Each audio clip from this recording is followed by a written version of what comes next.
Friends, my name is Amanda Kreis. I am the pastor here at Martin First United Methodist Church. And I'm also a member of the Weakley County Reconciliation Project and part of that board. So I'm really excited that we're doing this here tonight. But really, I'm here to introduce Miss Beverly. Miss Beverly Claybrooks is a proud alum of the Weakley County Training School, but also a retired educator. How many years did you teach, Beverly? Still teaching, actually, because you're kind of retired, but sort of teaching. still in the wonderful teaching world, but really about 49 years in a classroom. I mean, let's just say thank you for that. I think when we talk about matters of reconciliation, there's not any better tool than education in helping reconcile the wrongs that we've made as a culture. And so I'm really excited about where those two things meet tonight and in the vision that Beverly has for the project at Weakley County Training School. I can't help it as a preacher, I have to say something.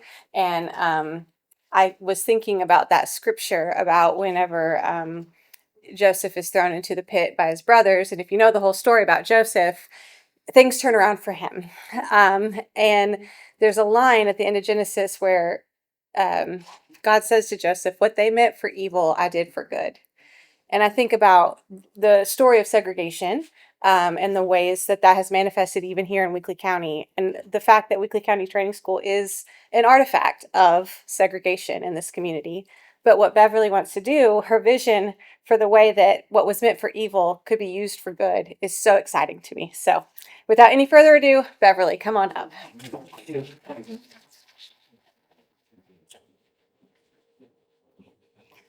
Good evening, everyone.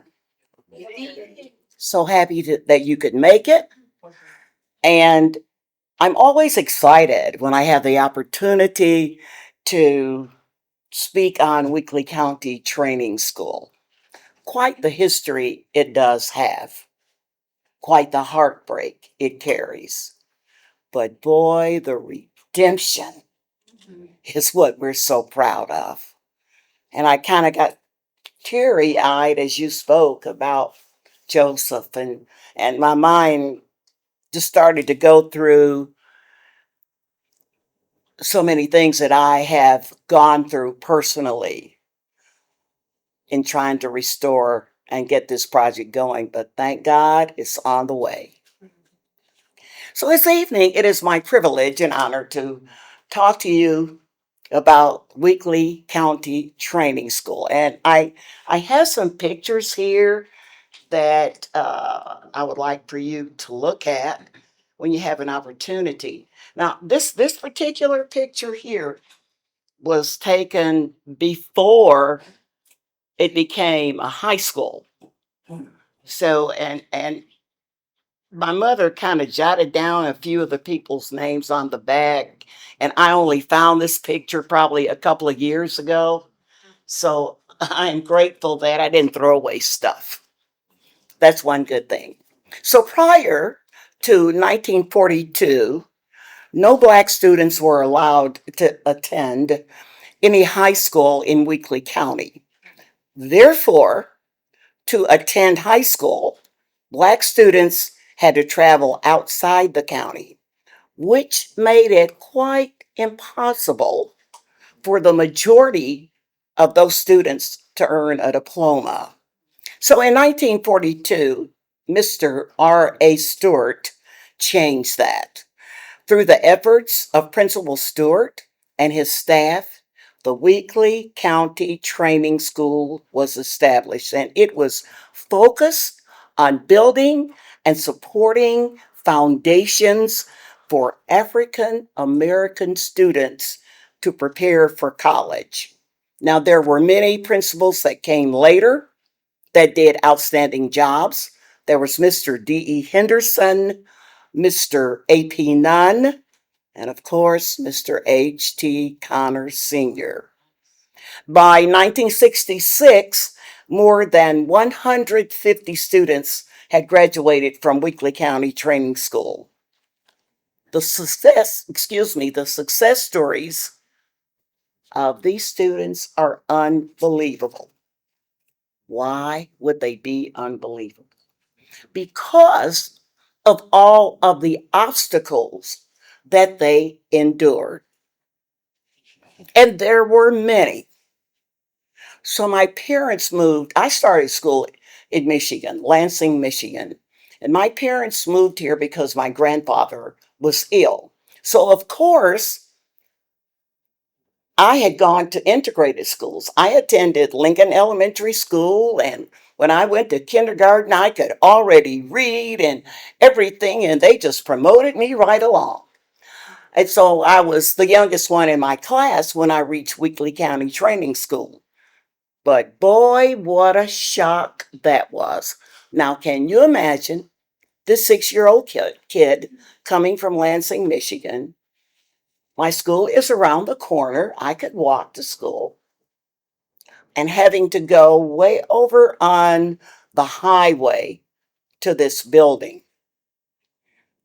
And I'm looking at it because there was one that just looked like a long house. And then there was the big tall building. And I'm standing there looking. And as we entered this little building to the side, it was rather crowded.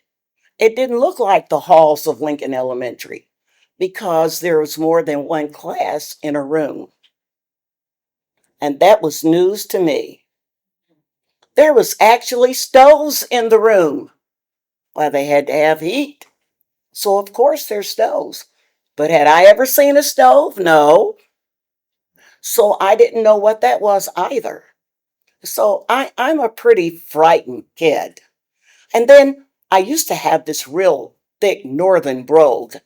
And the first thing that they did was tease me about the way I spoke. You don't talk like us. And I thought, I sure don't. But I didn't say it. So that was the next thing. Okay, I'm the youngest in my class. And then I have this northern brogue. And I'm just all out of sorts. What happens next? I don't know that you're supposed to say yes, ma'am, and no, ma'am. What do you think? I'm in trouble again because when the teacher asked me things, I would say yes and no. And I was really reprimanded about that. So I'm having an awful time, an awful time. Well, time to go to the bathroom. Okay, I'm going to the bathroom. Well, where is it? Uh, you have to go outside. Outside? Outside. There's a building out there that's the bathroom. And I'm thinking, what is this? I go in there and there's this thing with holes in it, little circles in it. And I'm thinking, this is the bathroom? Why am I here?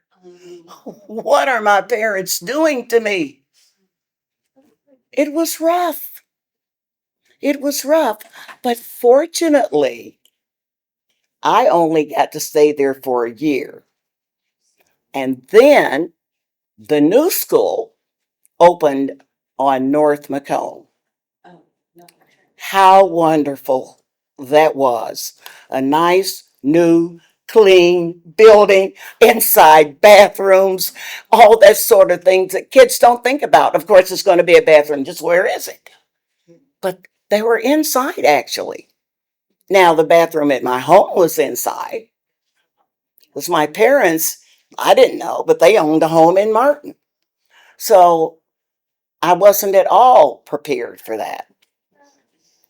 So I thought, oh my, this is going to be wonderful. But the next thing that shocked me was everyone looked like me. Now, what do you think I mean by that? I went to school with all races. And now everyone looks like me. Where are the other kids, mother and daddy? Well, we need to explain to you certain things. It's a little bit different down here. It was a lot different down here. A little bit, not at all. I thought, well, things will get better. They must get better. I could escape to the library where Miss Moore was a librarian, and she kept books for me. I was an avid reader. So that was my way of escaping this awful place that I lived. This awful place where I was called the N word when walking down the street. This awful place where if I went to the varsity theater, there's this little brown door, which is still there at sidelines. That's the door the black kids went into the movies. We didn't go in the big double doors. And I thought, this is horrible. Why do I have to go in the brown door? I had to have that explained to me again. Those things are quite dramatic for a child. But I had to learn to deal with it. And there were lots of things that I had to learn to deal with. That water fountain, you can't drink out of it. It says whites only. Oh, there's a Dairy Queen. Yeah, you can go, but the sign says colored on one side, white on the other. Then I asked my parents, what does colored mean? Didn't have a clue. So I was learning a lot at a very young age on this journey of my life. Well, we get the new school. It's a very nice school. Everyone is happy, or so we thought.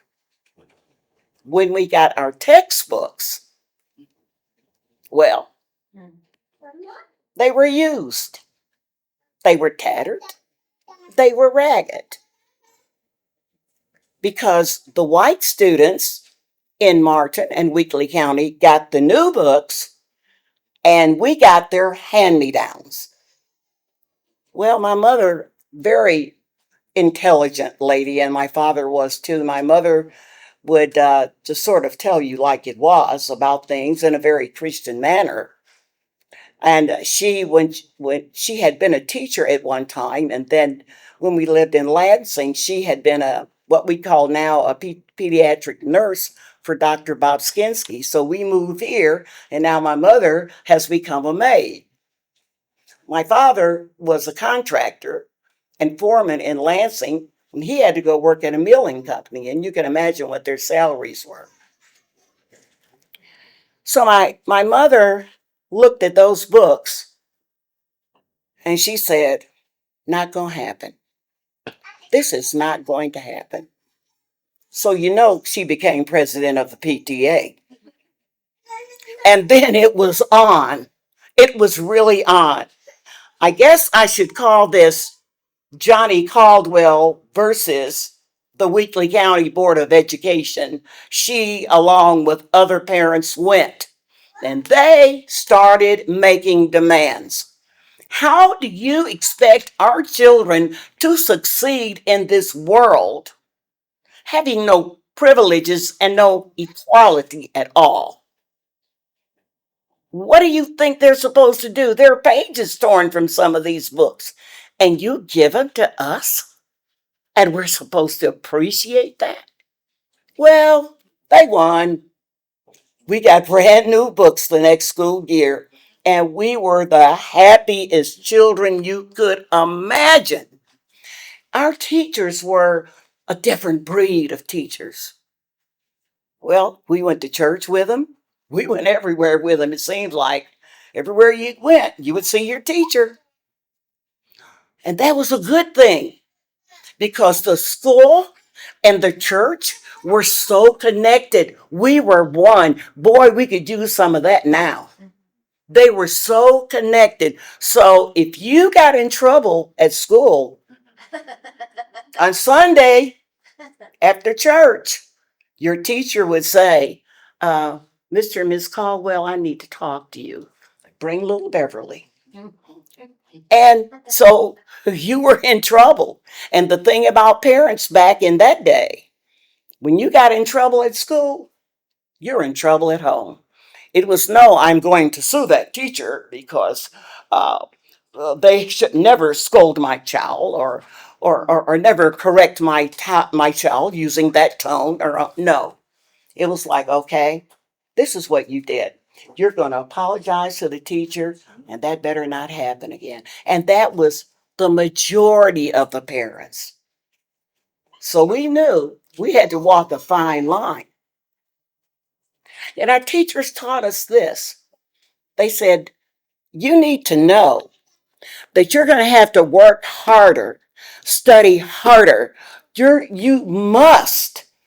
They didn't use the word be articulate, but that's what they meant. They said, you must speak the language well, is what they said to us. Why? Because you have these strikes against you. The color of your skin. That's the first thing. And if you are a girl, because you are female. So you'll have to be better at what you do. Mr. Connor used to often say, if you're going to dig ditches, be the best ditch digger there is. If you're going to clean house, be the best house cleaner there is, or the best maid, or whatever. You had to be good at whatever you chose. However, they hoped that you would go to college and further your education. But even so, there were going to be trials and there were going to be tribulations, and you had to be prepared. So we had to study hard, and we knew that. And we knew early on that the odds were against us. We knew that we didn't have a lot of things that the other kids had in their schools, but we had some fine teachers. Well, you would think, what are the kids thinking about? We were thinking about we want a band. A band? You think the board was going to send us a band director? Of course not. We're just those African American students over there at Weakley County Training School.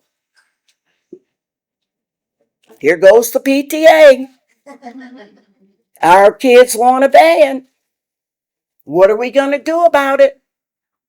We're going to Union City, to Miles High School, and we are going to recruit Mr. V.J. Caldwell, their band director, to come and teach our kids. And I thought, I hope it works. Jesus, will you let that work? I want to play an instrument. Well, Jesus, you sure let it work, because he came. He came to us. Our band, our band lesson started at 6 o'clock at night. How about that? And we were happy. It made us no difference.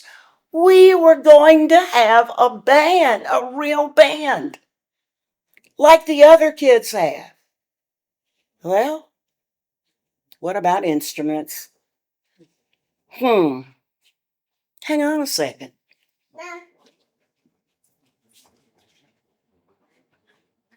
That's our band.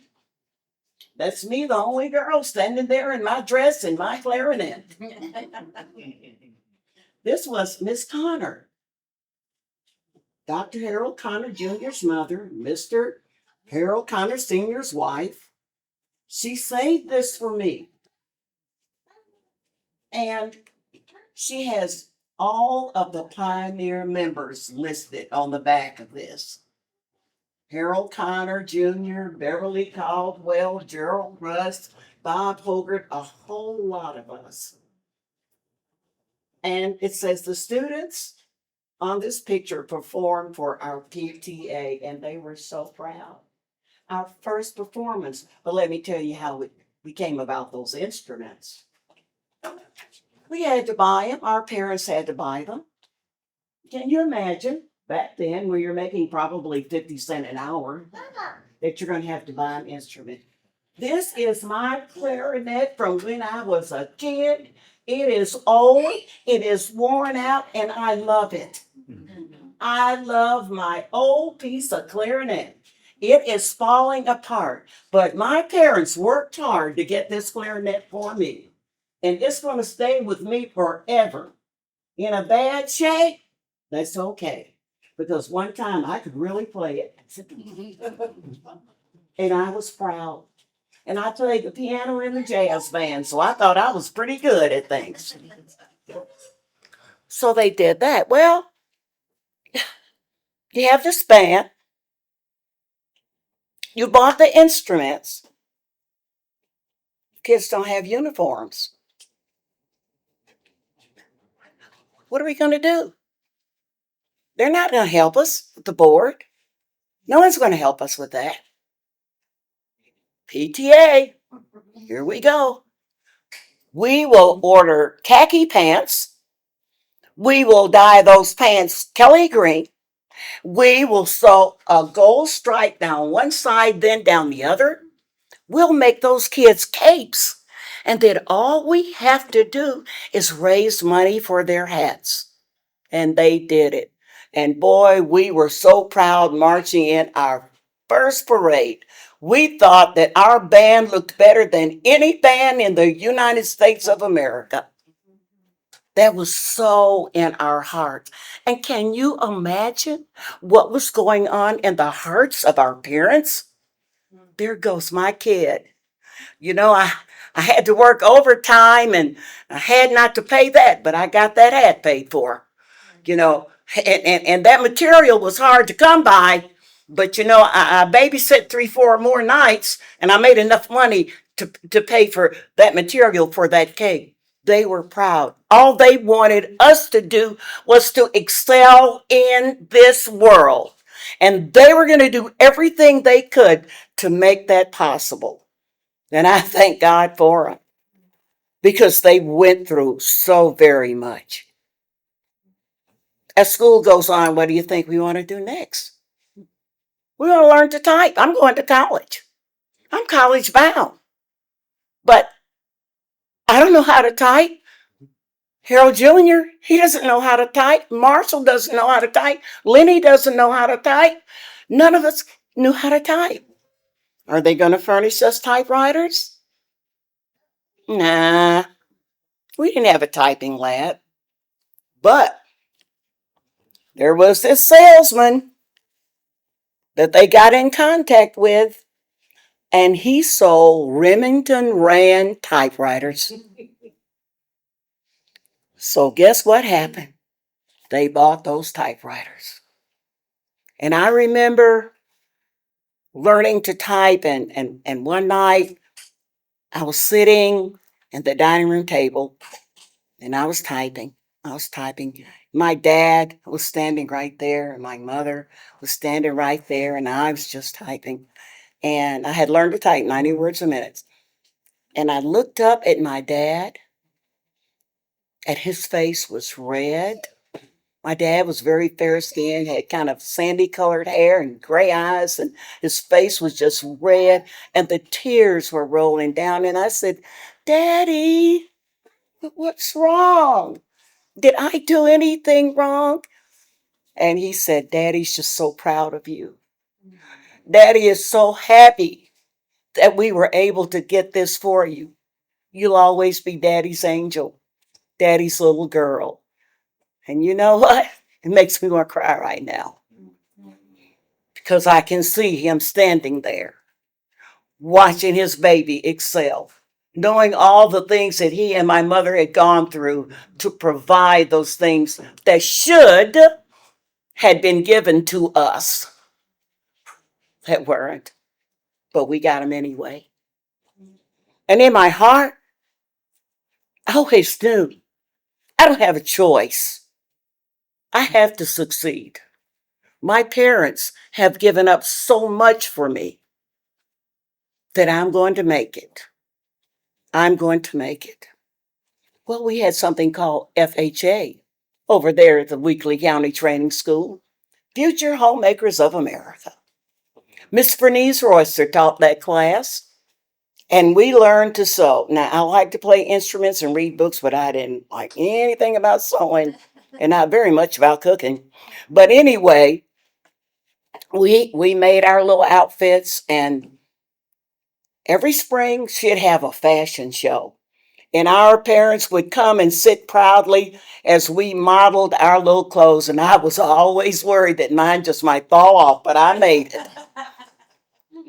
That was another good thing. They were so devoted. Our teachers were so devoted to us. So if you're going to college and you don't have any clothes, or you don't have much, then you know how to sew.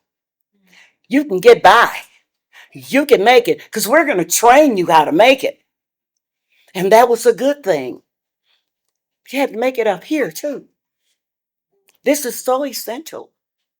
We had the most beautiful place. Mrs. Florence Connor, Miss P.M. Hayes directed those plays, and we had to commit all of that to memory. Miss Connor was just so artistically involved that she would make all the props and everything that had to go. And then we had parents that would sew our little outfits. And the plays were beautiful. And the gym was full. The first play I did in Tennessee, I guess I was Gretel in Hansel and Gretel. And when we practiced, there weren't real strawberries in the basket. And I love strawberries. So the night of the play, there were real strawberries, and I was sitting there eating. Thought these really are good. And Miss Hayes said, Beverly, say your part. And I'm like, yes, ma'am. I'd learned to say yes, ma'am by then. And so it's just so many wonderful memories. They did this every year, every single year. Our parents look forward to coming and seeing us do those plays. Mr. Ray Parks was the industrial arts teacher. And while Mrs. Royster taught us to sew and cook and all of those things, he provided shop for the guys where they made bookcases and all kinds of things like that. So again, they're training us. They're giving us survival skills for this world because they knew that we were going to need them. They knew that the odds were stacked against us. As far as music is concerned, the most wonderful glee clubs. We learned anthems, Negro spirituals, all kinds of genres of music. And we had to be perfect. Miss Hayes would have it no other way. Mrs. Hunt would have it no other way. We had to always be on point. And we could sing a cappella like nobody's kidding. Because why? They put their hearts into whatever they were teaching us. It was none of this, I'm really tired. These students are da da da da. None of that. The thing was, they must succeed. And I am going to do my part to ensure that these youngsters have a chance in this prejudiced world in which we live. And they didn't care what it took, they were going to push us.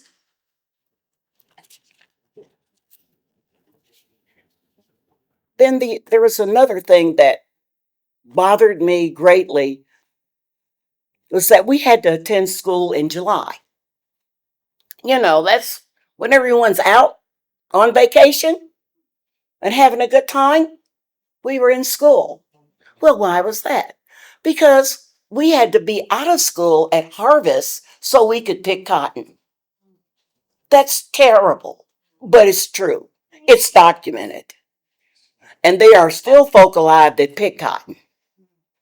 I didn't. I had every allergy under the sun, so I didn't. They weren't going to let me do it anyway. I was blessed. I was fortunate because my parents were good money managers. And so I was given piano lessons by Mrs. Florence Walters, who was a great piano teacher. I took my lessons at 6 a.m. because the white students came later on in the day. So I would go to piano at 6 a.m. And no one loved me any more than Miss Florence. She was a great lady. She was at my graduation. She was at my wedding. And she didn't take any stuff when you were playing the piano. You better practice or you were in serious trouble. But that was an opportunity that my parents gave me to give me another step up on the ladder of success. We had great coaches as far as sports are concerned. As a matter of fact, Mr. Harold Connor Sr. was a coach, football and basketball coach at Weakley County Training School. He just did everything. Our teams were great. This team that I have a picture of down here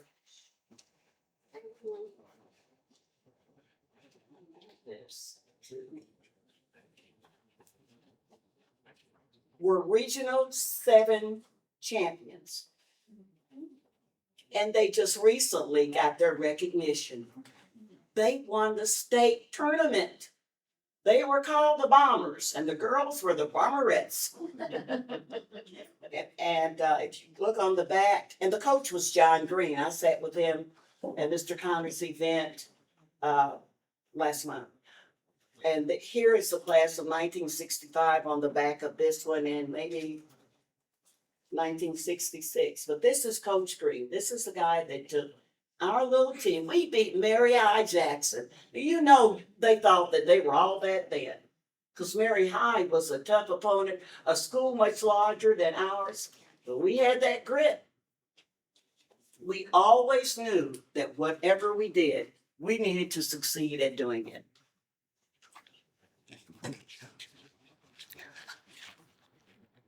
I want to tell you a little bit about the extraordinary students that attended the Weakley County Training School. Now, I've told you how devoted our teachers were. They made us study. They required that. If you didn't do right, they would make a visit to your home. They would also catch you on a Sunday, whatever it took, after a ball game. Now, you weren't going to skip school and then come to a ball game, really. You would be in serious trouble. So they did all of those things for us. But the top thing was that a mind was a terrible thing to waste, and they weren't about to let us waste that. No, they didn't say that back then, but they knew it. And so from all of the hard work that they did, all the trials that they went through, and I can't imagine what they made back then, but they taught as if they were making $100,000 a year because they loved us and they wanted us to have a great future. And some of them lived, and some are still living, very few though, to see our accomplishments. So I want to tell you about those kids that had those ragged books, tattered books. I'm going to tell you about those kids that had to go to the bathroom outside. I'm going to tell you about those kids whose parents had to sacrifice everything to buy them instruments and typewriters and to have things that they knew that we needed, and fought for our rights as kids to have the right type of textbooks and all that. So I would tell you what we did. This is what we did. Jessie Lou Arnold Pryor. You know about her. They just named a dorm after her. Yeah, one of my good friends. Our parents used to take us back and forth to each other's house to play. Yes.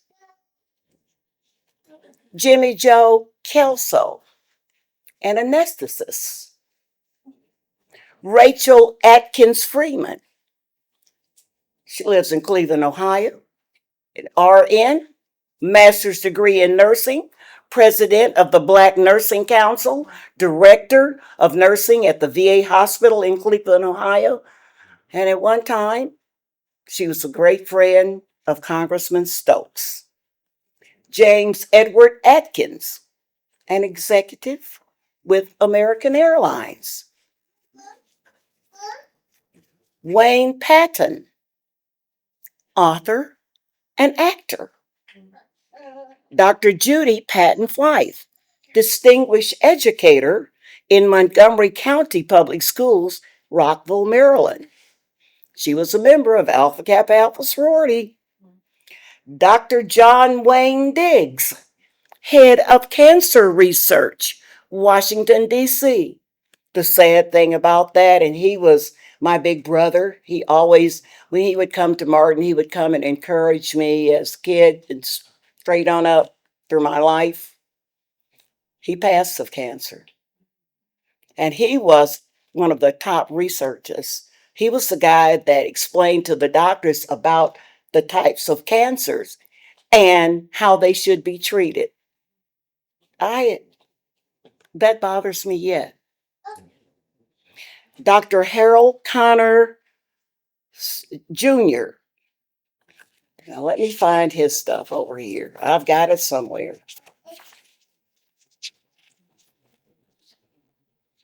Uh-oh, I have it.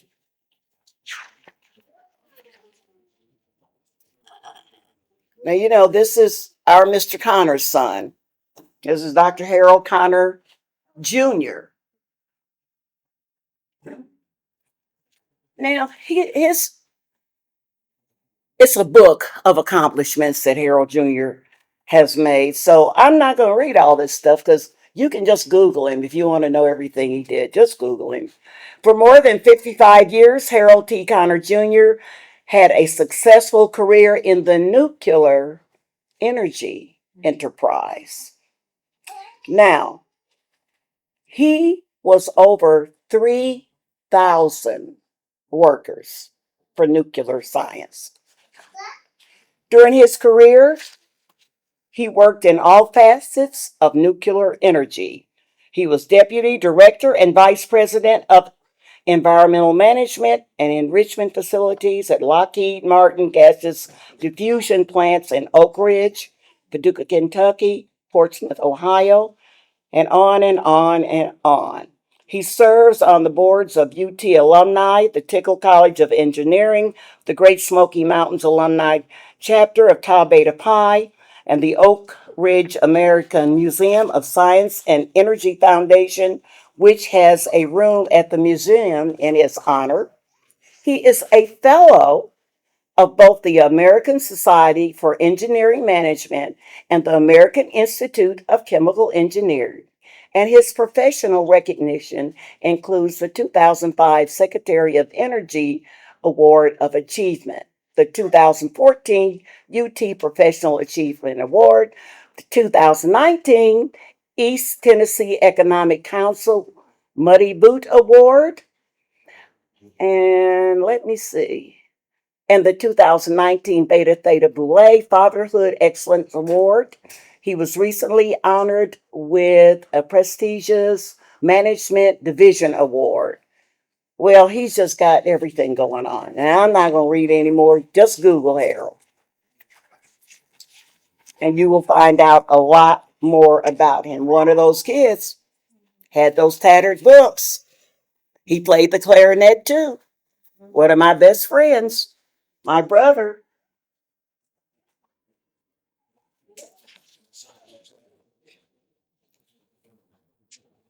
Okay. Versi Jean Busby, entrepreneur and one of the founders of Hope of Martin. Dr. Doris White, author and college professor. Dr. Dorothy Louise White Smith. Well, she has a book too. And I'm not going to read all of it because I've talked to you all about her before on several times. Her picture will be hung, well, a year ago, next month, I came back to court and Miss Joyce was there and presented her information, and she was supposed to have had her picture hung then as the first African American, but they had a problem with the picture. I gave them one, I had two of them that size that the family gave me, and they're having trouble getting it sized down. At first, they were going to use a different one, and then I don't know. It's not the same picture, it's another one of her. But whenever they get that finished, she'll be hanging beside Mr. Connor, my second dad, at the courthouse. So I'm going to just read you a little bit about her. So Dr. Dorothy Louise White began as valedictorian where? At Weakley County Training School in Martin. She accepted a vocal music scholarship to Philander Smith College, where she also received a National Methodist Scholarship. Active on campus, Dorothy joined the Gamma Alpha chapter of Alpha Kappa Alpha sorority.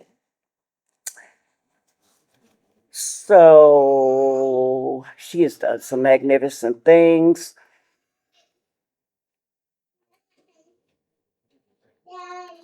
She taught at Glendale High School in Cleveland, Ohio, Long Beach Logan High School, Long Beach City College, Grossmont Community College, San Diego City College, and San Diego State University, where her courses included writing and rhetoric, African American Studies, and Department of Tennessee Education courses.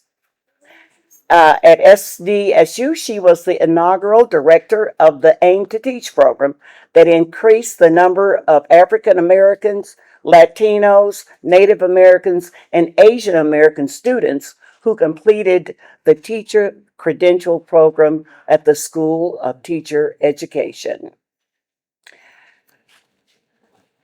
And this is something that we all need to know, that she was elected to the Board of Education, the first Black woman ever to be elected to public office in San Diego, California.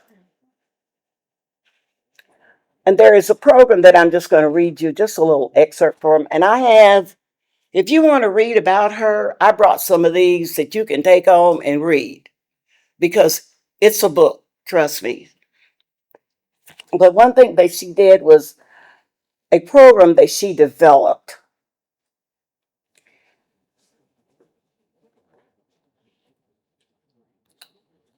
She initiated a core curriculum policy that assured that all high school graduates had completed the courses necessary to meet requirements for college admission, improved methods of identifying gifted and talented students of all cultural and racial groups, promoted and supported local English teacher Mary Swanson's advancement through individual determination, called the ADVIT program.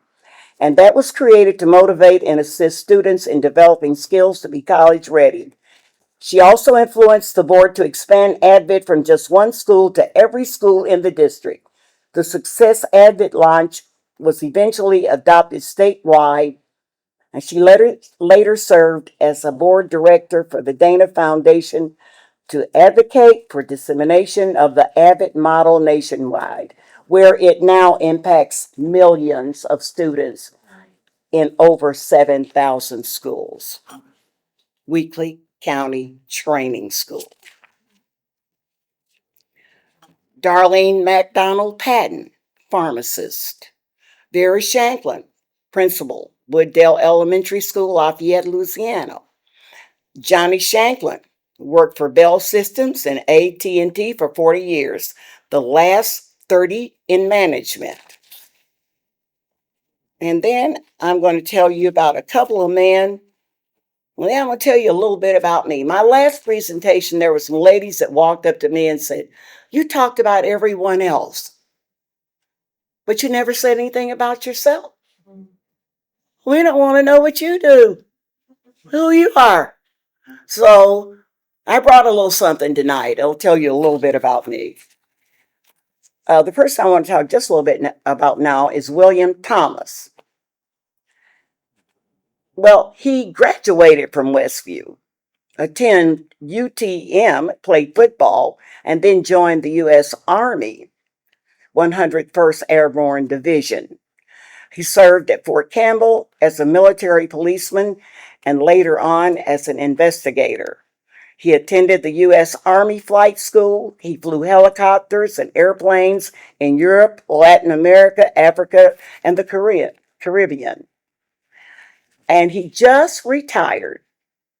He worked as a pilot instructor in the Gulfstream jets, and he was flying this time last year. He became the pilot to the stars. He was flying around Angelina Jolie and people like that. So I thought you needed to know about that.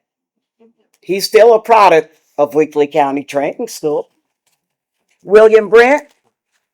And these men are men that were in service. And when you give service to your country, I don't care where you graduated from, you're part of our hearts forever. William Brent, a native of Martin, spent over 42 years with the Department of the Army before retiring and coming home. And he went to Weakley County Training School. He retired as a major. 24 years were in uniform, serving at all levels of command. The last 18 years, he served as an Army civilian overseeing Homeland Security. How about that? Weakley County Training School. Well, I'm going to tell you a little bit about me. Uh, I received my BS degree from Tennessee State University and my master's, both of them from the University of Tennessee at Martin. I began my teaching career in Metro Nashville.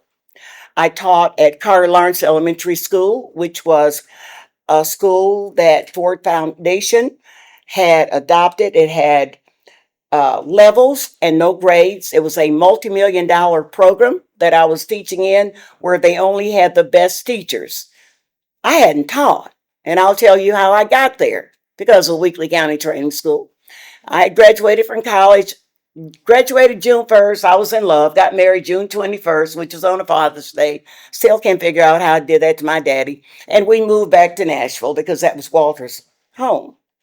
And so he really didn't want me to teach, but I wanted to teach because I thought I went through all that and I'm going to be a homemaker. Nah, not all the time. And so I took the national teachers exam. At that time, it was hard to get on in national. You had to know somebody who knew somebody who knew someone. You had to have a little pull. I had no pull. I was just a kid out of college, 20 years old. I took the national teachers exam, came home, thought no more about it.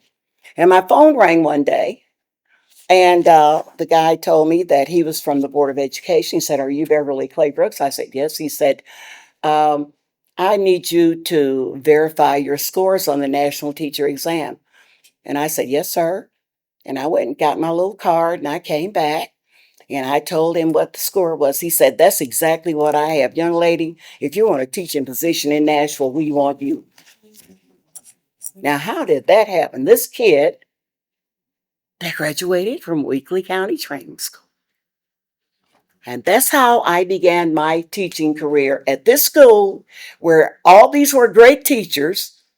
They had been trained all summer for this program. And I walk in and everyone's looking old enough to be my mom. And I'm hoping that there's a young person somewhere in here. And I spotted one. And that was great. But the credit goes to my school. And so I taught there at Carter Lawrence for 2 years. And what happened? The consultants, who were all, of course, white, they would come and, evaluate your teaching and all that. You never knew when they were coming. Everything was unannounced. Now we have announced, but it was unannounced then. And what they had done, they had gathered this material for me, about me, for over 2 years. And the board had met and they said, "We're going to send this young lady to desegregate faculties." I'm thinking, my principal was walking back and forth past my room all day. And what's the first thing I thought? I'd done something wrong. And I was scared to death. And he called me into his office. He called me daughter. "Daughter, I want to talk to you." I said, "Yes, sir." And he said, "You are an excellent teacher, the best that we have." I'm thinking, I didn't know that. And he talked on, and he said, "The board wants you to desegregate faculties." And I'm like, "What?" I said, "But I don't want to." He said, "You are the best teacher that Metro Nashville has. And we've got to send our best in because you realize what happens if we don't? There comes all those stereotypes. They couldn't do that after all, they're black." And I'm like, oh my goodness, but I still don't want to go. And so he said, "Well, you're going to have to go and you're going to do an outstanding job. And we're all going to be with you and by your side." And teachers were crying and everything because I'm only 22 years old. What do I know about the world? I knew that I had the passion for teaching. I knew that. I knew that I had the love to put into this, but I had never thought of myself in those terms. So he sends me.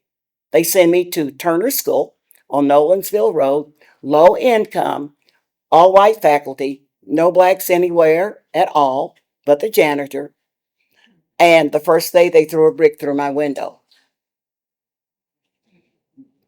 I thought I really need to go home. This is not going to turn out good. But it did.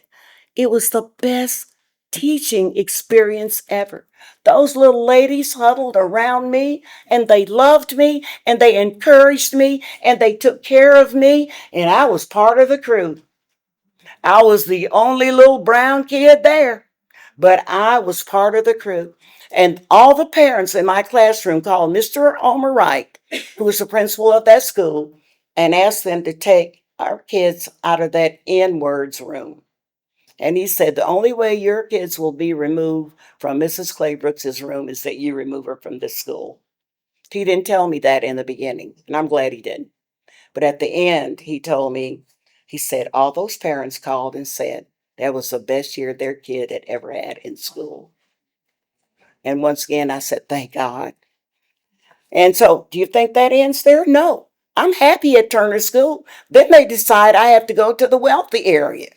Now they want me to go and desegregate another faculty where the only African American people that the kids have seen are their maids and their chauffeurs.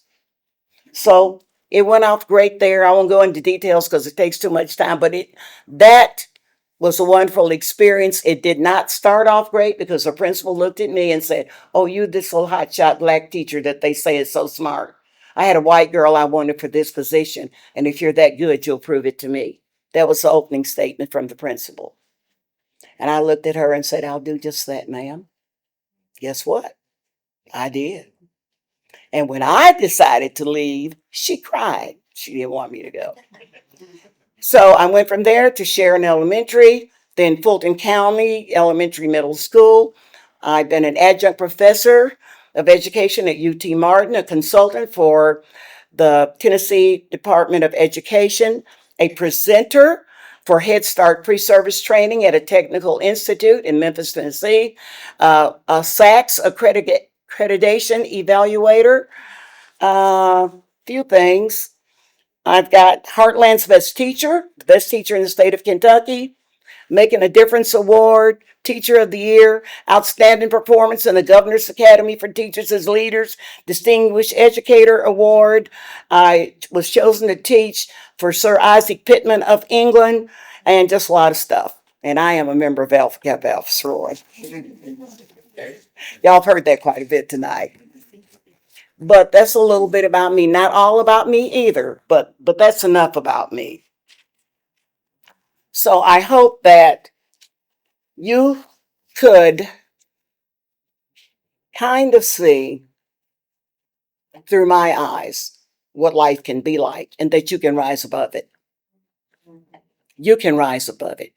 If you have faith in God and determination, you got this. It doesn't mean that there are not going to be any hills to climb, because there are.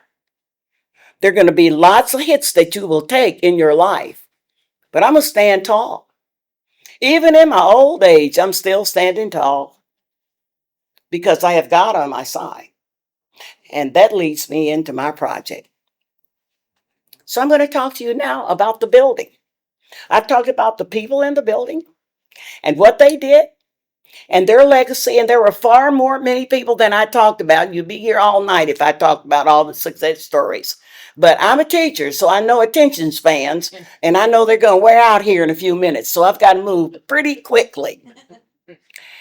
So our mission statement for my organization, which is Friends of Weakley County Training School, is that the Friends of Weakley County Training School is a 501(c) organization whose purpose is to educate the Weakley County community about this historic school and its illustrious alumni. We have attained ownership of the old school building and have partnered with Hype Athletics from Dearborn, Michigan, in efforts to renovate the old school. The mission of Hype is to strengthen and support positive development of youth through athletic participation, educational tutoring, social awareness, including mentoring, and substance abuse education and prevention. And you can learn more about them on their website. Now, I'm going to tell you a little bit. Well, first of all, it took a long time to get that building. I've been trying forever. Every time it was vacant, I would go ask for it, ask for it, ask for it. The last time I went and I asked Mayor Brundridge for a meeting, and he said, Beverly, what do you want? He said, well, I'll be back in July. What do you want to discuss? I said, I'm here. I said, it's been about 20 years or longer. I'm still trying to get the building. And he looked at me and laughed and said, well, guess what? You can have the building for $1. I'm like, what? Really? Yes, ma'am. So we have the building and we didn't have to pay the $1.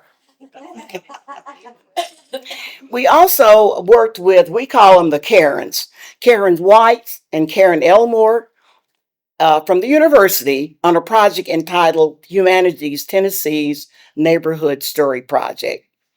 And within that project, many of the alumni that I talked about a few minutes ago, we were able to videotape them doing interviews with us about what that school meant to them. And I'm so happy because some of them have passed away since we did that.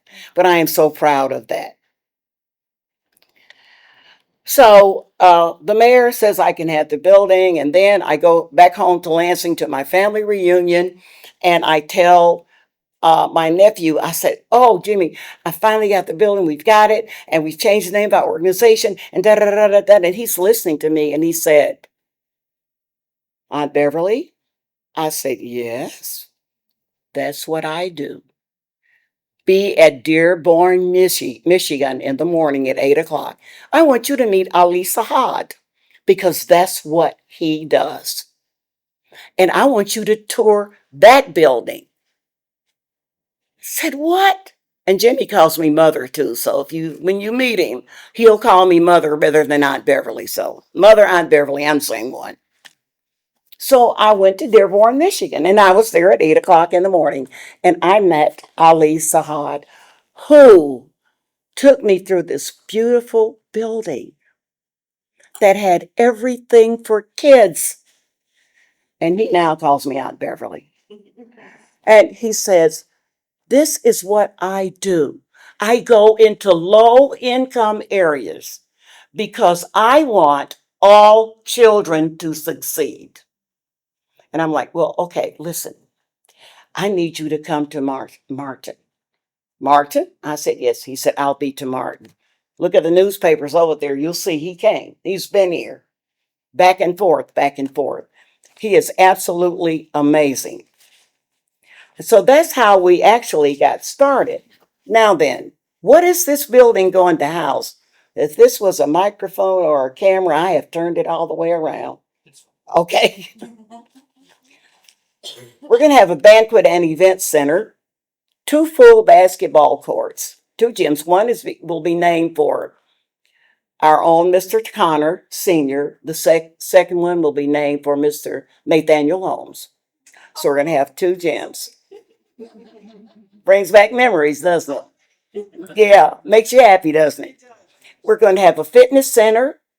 We're going to have indoor track, have a warming center, walk-in clinic. Now, I've talked to the chancellor, and I'm going to be meeting with Dr. Cavalier.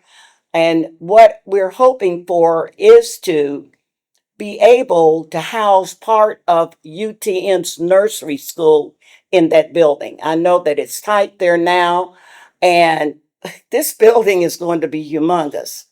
And so that's one thing that we want to see. So we're going to leave a certain area for the nursery school.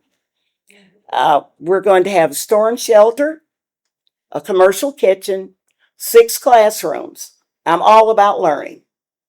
All about learning. Now, we're going to have a tutorial part in this program, but do you know what happens to GT students, the gifted and the talented students? If they are not challenged, they tend to get in trouble in class because we're so busy trying to bring folks up to grade level, and we should. We should. That's what we're supposed to do. And prepare them for all of these tests that they have to take. That sometimes those youngsters get left on the back burner and they get in trouble. I don't want that. So I want a GT program that's going to be out of sight for the gifted and the talented. A computer lab. Dr. Marcus Bright is going to help us with that. He's going to come in and help us set up and even give computers to get that technology link going. A 3D printing lab. We also want senior citizen services. Well, I know some of you say, well, we got that out on the highway. Well, you don't have it over in that neighborhood. And a lot of those people don't have cars. They have no one to take them anyplace. So all they do is sit home and watch TV. We've got to stop that. You got to remember the senior citizens in whatever you're doing. That is so important. We're going to have the music, and we're going to have theater and fine arts, and just most anything else that you can think of. Oh, and vocational.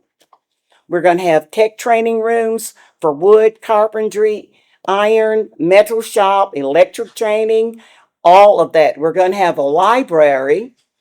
And in this library, it's going to house a lot of memorabilia. Like the really big picture of Mr. Connor that I usually borrow, that I didn't borrow this time. We're going to have that there and so many other things that you can't imagine will be in that library. I may have to give up little Beverly and let her sit there for a while. I don't know. But these are things that are so important for our youth. It is about saving the youth. And why would we sit here and do nothing and let that building go to waste? Tell me why. You know what? People break in it. We have gone in, we've had a crew, we cleaned out a large portion of that building, a very large portion of it, at two different times. And we've nailed up places, and we had some things that we were going to sell on eBay, only to go in and find out that they've been shot up. Mm-hmm. So we've got to do something, because we fix where they break in, they break back in. So we've got to get construction underway. And we've got to get more police protection. I've gone and I've asked, but they just need to cruise around there. And that will help us a lot. But there's so much potential. How much is that going to cost? Well, about $10 million. We had two schools of thought. We were going to try to renovate the building. And there was one group that said, well, contractors, we could do that. But it'd be easier for you all to have a new building and would be cheaper. So, okay. They said because the plumbing is so old and it's going to be so hard to get all that as it should be. And then I have people walking up to me saying, Beverly, but look, can't you save the front of the building? We need something that's going to remind us of our past. So we've been I've been through 2 or 3 meetings this week. So we're working on a lot of things. But it is so important to know that this is going to come to pass. I solicit your help. I solicit your input. I solicit your ideas. I have a board of directors. I have Dr. Moulton in Jackson, Michigan, who's working on lots of grant writing. I also have Ali, who is our multimillionaire. Ali is going to put all the furniture in. He's going to furnish all the gyms and all of that. Now, let me tell you about Brad Clever and what he's going to do. So one day I got a call she was one of my supervisors, and she said, Beverly, we know how bad your asthma is and everything, and we worry about you, and we worry about COVID and all that. She said, there's this big company that's called Norvarus. And they want me to write grants. And this lady is a phenomenal grant writer. She said they want me to write grants to have these machines put in the classrooms. And she said, I told them the only way that I would write a grant for them is if they put one of these machines in the best teacher's room I've ever seen. She says, so in the morning, there will be men there putting a machine in your room that is going to keep the germs out, going to control that asthma, and do all of that. So I thought, well, that's interesting. And the guy came, was a former teacher. And he brought a doctor with him and so on. And I'm just talking and listening to them. And they're watching me teach and all. And Brad says, I'm about to cry. I haven't seen anything like this in my life. What a teacher you are. And I said, those are the children. They're responsible. But anyway, I wound up getting that. And long story short, Brad Clever and Norvis Company, they're going to put all the flooring in the building. And they're going to furnish solar panels for the roofing of the building. I did some commercials for them, you all. You can find them online if you want to, where they came in. I think Kate Gerada, Channel 12 came and filmed me teaching and doing things with my class. And then I talked about how the machines helped me. Most teachers, everyone in my hall got COVID but me. So now, and those machines were $3,000 and they gave me another one. So I have two at my home and they are going to be helping us. So we have people that are interested and that are involved, but it does take a village. It takes a team. It takes us all working together, but you have to have a dream. And I dream of making this world a better place for all children. This is not a Weakley County Training School thing. This is not a Martin Middle School thing, because Martin Middle School was there and Mr. Connor was first principal over in that building on North Macomb. So I haven't forgotten them. So it is something for all of us. I would love for some of those teachers to be involved and to talk with me about ideas that I have. I know Alicia is, and I have a lot of people that are with me and talking to me. So that's what's happening in my world. My world is a busy world. There is never sleep nor rest for the weary. So I know that this is all about my Lord and Savior Jesus Christ, because otherwise I would not have been able to stand up under the pressure that it is about doing something of this size. It's tremendous. A lot of sleepless nights, a lot of them. And folk that aren't doing anything criticizing, you're going to get all that. That's part of it. But he's got my back, and that's all that I need. Thank you for your time. Can I say something about it? Yes. What I've been hoping to do, I'm a road law part of it. What I've been hoping to do, you have already done it. And I congratulate you on it. And you able to get people involved that Yeah. you need it. But I've been hoping to do this for Logan Hall for some time. Yeah. But I haven't had the connection, maybe I'm not saying it. Yeah. But that's been my hope. So Joyce and I was Logan Hall. Yeah. Well, I thank you, Thank and you for your smart. I And me learning something from you. And one thing you forgot about Brent, what's Brent's name? What's his first name? William or Leroy? William, yes. You forgot to tell the people that he's also a big nipple. Y'all know what a big nipple is, don't you? No. He draws 3 government checks. Oh. Thought he was talking about the galaxy. Beverly, are there any concrete steps that any of us could be taking in support for this project? What are the things we can do in our circles of influence? Well, what I want to do, and then I want to meet with you all. I'm going to meet with Dr. Cavalier probably next week, and we're going to be going over some things, and I will be meeting with the chancellor.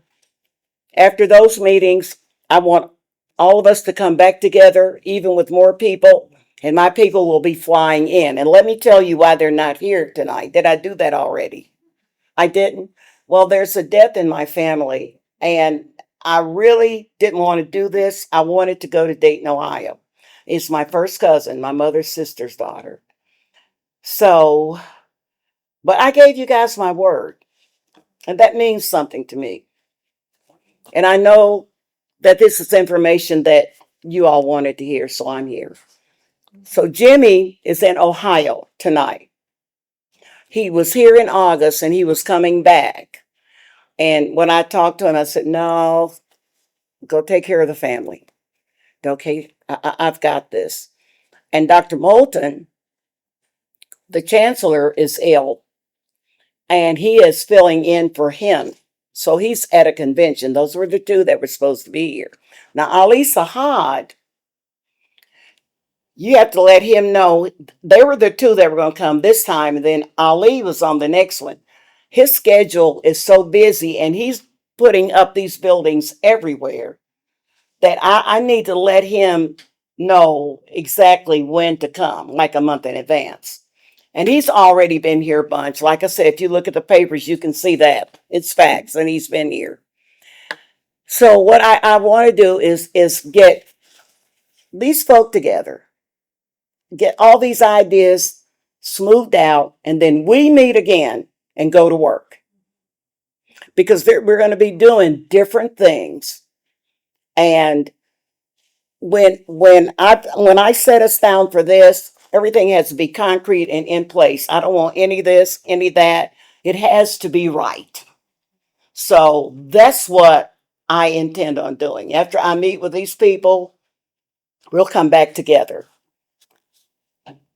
What is the official name of the new building? Beverly Claybrooks Academic Academy. Did you? I did not want it to be named after me, but the people that are behind this said, oh, yes, you are. Look how you are working. Look how you have worked and how many years you put in trying to get the building. So my investors named it, not me. I think that's terribly appropriate. Harold Connor Jr. said, that's exactly right. So it should be. So that's the name of Tear it. the building down. They're gonna tear all the building down. Well, we had decided that we were going to tear it down, but then people started wanting, can you do this and can you do that? But I'm thinking that we are going to tear it all down. And I talked with Ali and I was saying maybe we can rebuild the front to look like the front, you know. So we have to get our architects in. That's the next move. We're getting our architects in. Or take the bricks. Yes, Yeah, yeah, take the bricks, yeah. The bricks. Or sell Yeah. the bricks. Rebuild Yeah, the front. yeah, Or Yeah. to build the walkway. you're right. But those, you can't buy that quality of bricks. No. And she's already on it. Elise is already on that. Yeah. Selling the bricks. Because Yeah. Just to have a little piece of your history in the form of a brick. I have bricks from the church. Yeah. Oh, Yeah.